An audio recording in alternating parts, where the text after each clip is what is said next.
welcome to more adventures. Today's adventure will be introduced by a very special guest star, me. So sit back, relax, and come along with me on this RunDisney adventure. 3, 2, 1, go!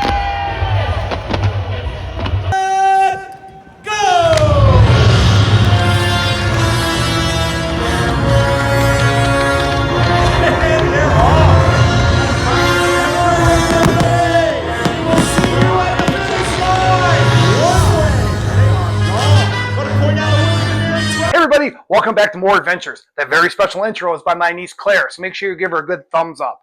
Anyway, I know it's been a while, but the adventures are starting up again, and this one's one of my favorites. It's about RunDisney. You know I run them, you know Louise and I run them, and we have a great time. This video is all about the pros and cons of doing your own RunDisney adventure. So in this video, we'll be concentrating on the races in Disney World. Disneyland has races, but they were in hiatus for 7 years, just started up in 2024, and guess what? On a hiatus again.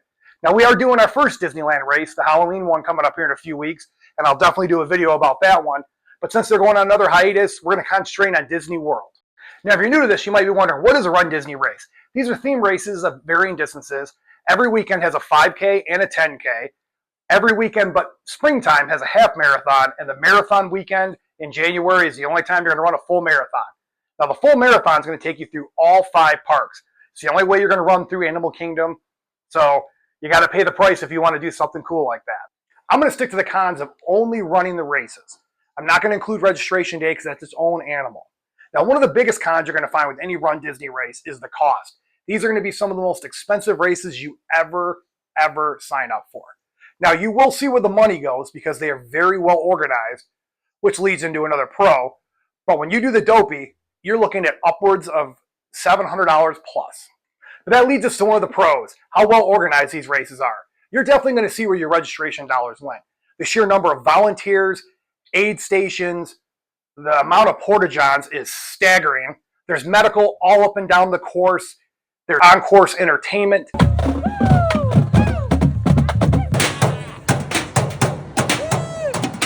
And as soon as you finish the race, there's going to be medical right there to ice up, and for us older runners, is a necessity, those achy joints right away. And it's one of the few races I've actually done where you get a full-size Powerade and a full-size bottle of water when you finish. And the snack box, literally my favorite dessert alternative. Now, another benefit to how well these are organized, and I highly recommend you buy the Memory Maker. The Memory Maker is going to cover every race you do that weekend, plus your time at the parks if you go to the park, and you can add up to 5 bibs onto one Memory Maker purchase. That's going to get so many awesome pictures on the course.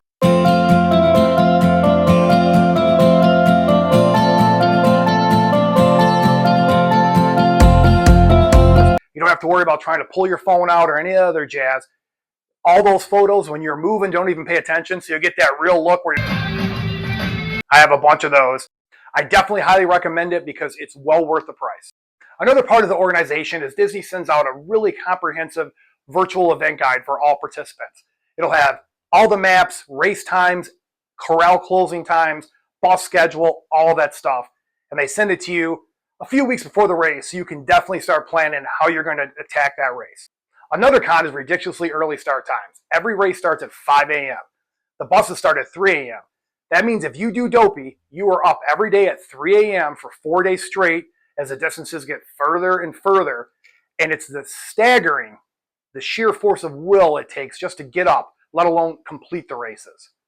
Now, there are crazy people, and I say crazy because I don't do it myself and I don't understand it, who don't value their sleep because they have character photos before the race. So you will see lines of people at 3:30 in the morning taking a photo.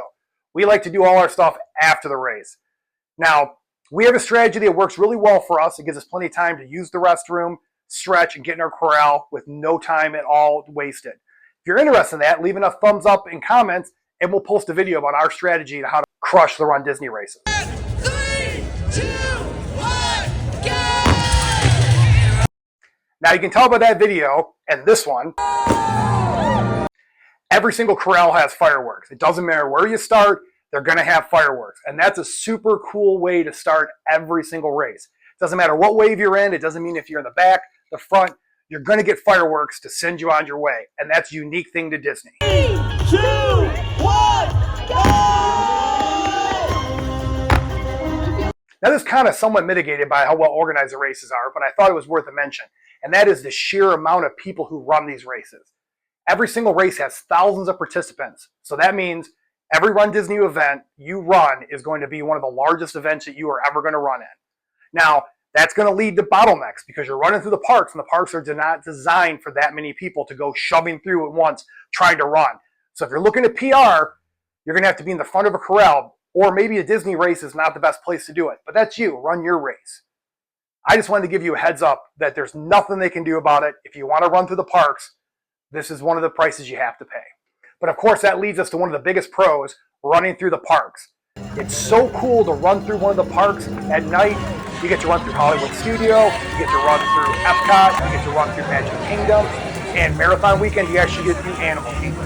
Now, one of the coolest things about Marathon Weekend is that the parks are actually open, so there's people cheering you on and stuff like that. So that's pretty cool. Helps you get that little umph to get to the finish line.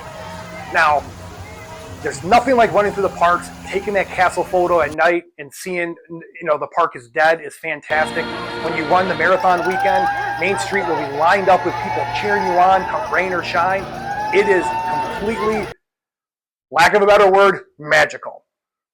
But that's going to lead me to the biggest pro of all, that indescribable, can't quite put your finger on it, Disney magic. There is something amazing about running with the Run Disney community. The on-course entertainment is second to none. You're going to get some amazing artists out there. There's going to be character stops. So when you're running these races, make sure you run your race. If you want to stop and take every single character stop, then do it. It's awesome. If you want to try to PR and run through as fast as you can, which I did once, and I didn't enjoy it because I kind of felt like, why did I spend all that money and not actually enjoying the Disney part of the Disney race? That's on you. But that's your race. Whatever helps you have a good time. Personally, we like to do a little bit of photos, take our iconic castle photos, things like that, but we also never want to get swept. And that's one thing about Disney races. It's a 16-minute mile. You have to do it because they will give you every opportunity before they sweep you, but they will sweep you. And they will sweep you a mile from the finish line. And we've done so many of these races, we've actually made friends. We have our good friend Jermaine right here. Great guy. We met him through Run Disney races. You recognize people. Some people just give you the nod. Some people actually talk to you. That's the cool part. It's actually community because a lot of people love these races. They do them again and again and again. Because you get to dress up as one of your favorite characters and you don't look out of place. You're just having a good time. Well, that's it for this adventure. And I hope this video helps you if you decide to do your own Run Disney adventure.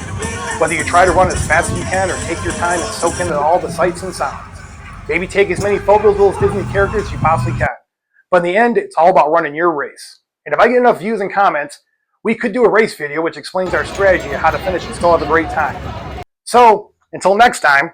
So remember, life's short, have more adventures.